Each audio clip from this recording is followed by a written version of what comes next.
There's a bra next to me. Haven't worn that in a few days, am I right?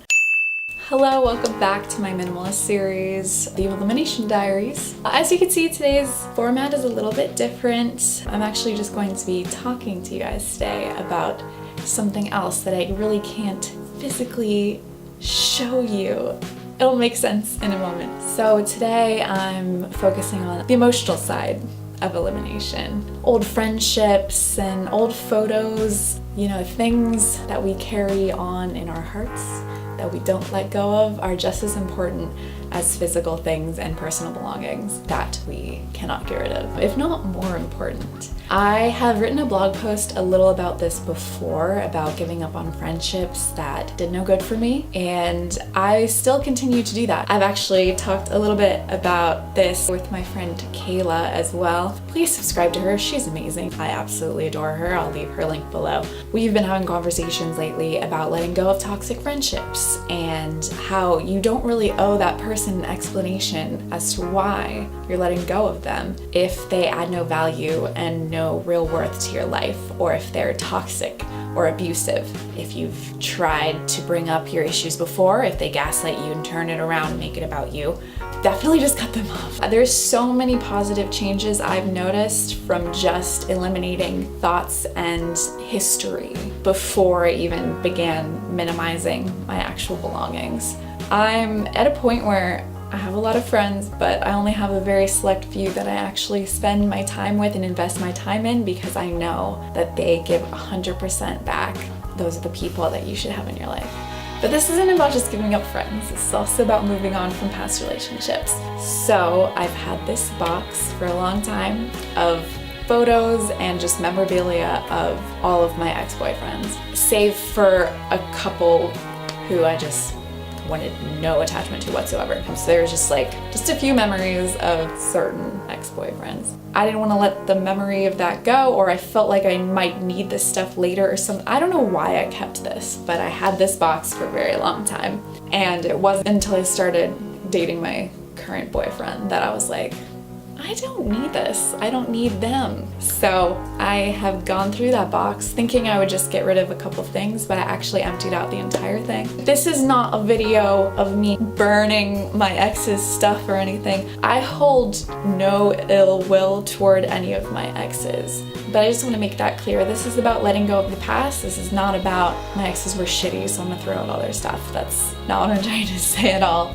Hypothetically, if you or someone with those photos did get back together with someone later, that relationship is still different than the one that was before. There's a reason that that relationship ended, and so there's no point in holding on to that specific relationship. And those memories should be focusing on the new relationship and the memories you're gonna make together. I should note before now, having a boyfriend was something I used as a guard. After I was in a really abusive relationship, and even before then, I was a serial dater. Having a boyfriend made me feel safer, or made me feel successful, or made me feel like I was doing better than the people that hurt me expected that I would be doing. Being in a relationship does not define you. It does not define how happy you are. It just means you found someone that's cool. I want to say at the time that I was dating everyone else, I didn't know I was using them. This is all hindsight. I think letting go of these people and realizing the way that I was dating and making friends before and kind of using people, I'm so much more aware of how I am as a partner.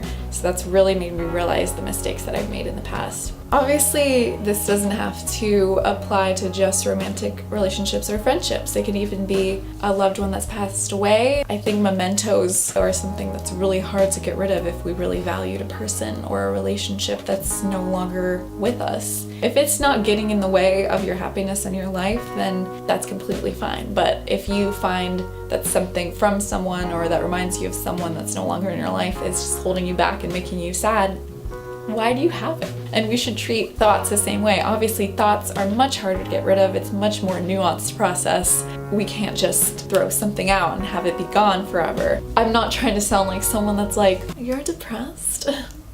Why don't you just try being happy? I am saying that it's not impossible to change your thought patterns. You just need a little extra help. Individual therapy, group therapy, cognitive behavioral therapy, dialectical behavioral therapy. And obviously me just saying, oh, it's so easy to just go to therapy, there's a lot of privilege behind that. I do have support from my family, so I am able to afford these things. Not everyone is, and I understand that.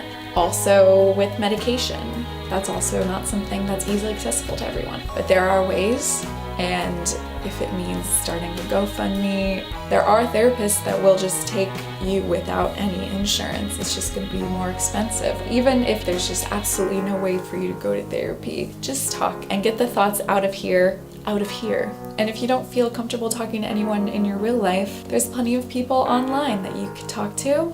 Like me. We won't be professional, but there are resources online. I think there's like an app for a therapist you can talk to. There's nothing holding you back from getting help. If you have to get rid of something physical to help your brain get a kickstart, deleting photos is a great way to do that. Getting rid of people's memories up here, if you get rid of the physical memories on your phone, they don't need to abuse you for you to let people go. The most important thing that I learned in the last year is that nobody owes you anything. So if you feel like your life is more valuable without someone, get rid of them. You don't owe them an explanation. You don't owe anyone anything, honey. You don't. All you owe to someone else is yourself, to be the best you that you can be and make the best healthy choices for yourself. The moral of the story is, it's okay to let things go if they no longer serve their purpose that they once served. You can value what you had with them and what they gave you and what you've learned from them. Guys, just take care of yourselves. Thank you for dealing with me. Not everything that you need to get rid of is a possession. Snip, snip. This was gonna be like a serious video, but I'm honestly making it so ridiculous because I have zero regrets in getting rid of any of my memories of people that are no longer in my life. If those people in my life no longer serve a purpose, then those things no longer serve a purpose. So you don't need them. This has been my TED Talk. Thank you so much for watching, and please subscribe and like this video as well. And tell your friends. Thanks for watching, and take care of yourself, please. Take care of yourself above taking care of others. Unless you have children. They gotta come first. Goodbye now.